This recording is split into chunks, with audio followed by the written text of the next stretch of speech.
you had one thing you would want to tell people about your experience in Iraq, what would it be? Life-changing. To be honest, Mary, I didn't come home the way I did before I left.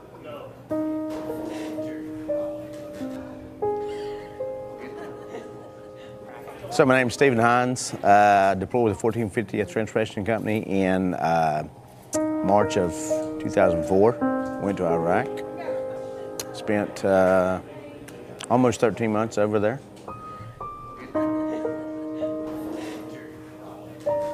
You know, you're kind of a sitting duck, I guess, so to speak. Every time we went out, you never knew what was going to happen. I mean, of course, you know, we got reports and knew if there were hostile things going on, but, you know, IEDs are unexpected, and you can't plan for those. You can plan for what happens after it goes off, but you can't plan for it happening. We were always amped up. I always knew once we got to ASR Sword that it was go time. The adrenaline started pumping, and you know, I knew that it was time to react. You know that there's a constant danger over there, but I was also over there with people that I loved and I cared about. You know, I tell people, you know, that my whole goal over there was to make sure that I took care of my buddy. That who we went over there with, we were going to come home with. And I would do whatever it took for us to come home. And I have those memories of combat, but I also have those memories of the closeness that I got with those guys. I have 4 friends that to this day I can call. And if I'm having a hard time or I'm struggling or you know, I just need somebody to talk to, I can call. They're probably 4 of the closest people that I know on this planet.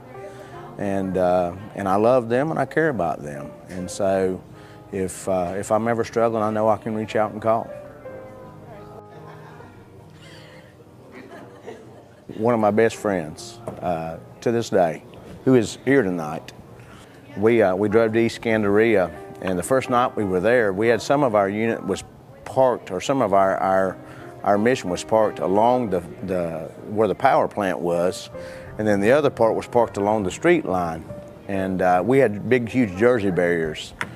These were huge, big concrete Jersey barriers that they would use for, you know, for shelter in case of incoming mortars and rockets.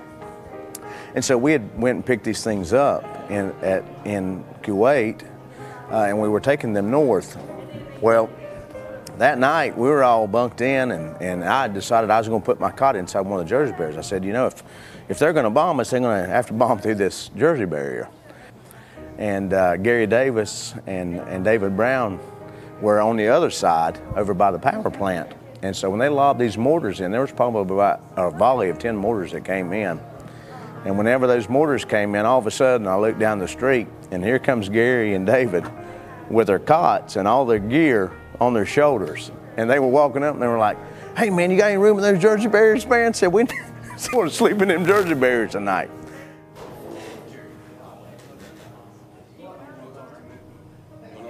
Combat changes you as a human being. You view the world a whole lot more differently now after you had these experiences that you did before. And you know, I wasn't a very nice person whenever I came home. A lot of people probably are not going to be able to relate to that because they know me. I came home with things inside, and an anger and a rage inside that I'd never had before I left. And I've had to ask for help with that. But as a human being, I'm changed. I'm not the same guy that I was before I went. Combat changes us as human beings. Those experiences change us. Some for the good, some for the bad. And we learn how to work through those things.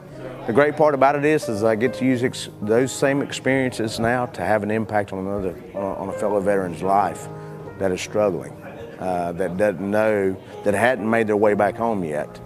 They're still in the desert.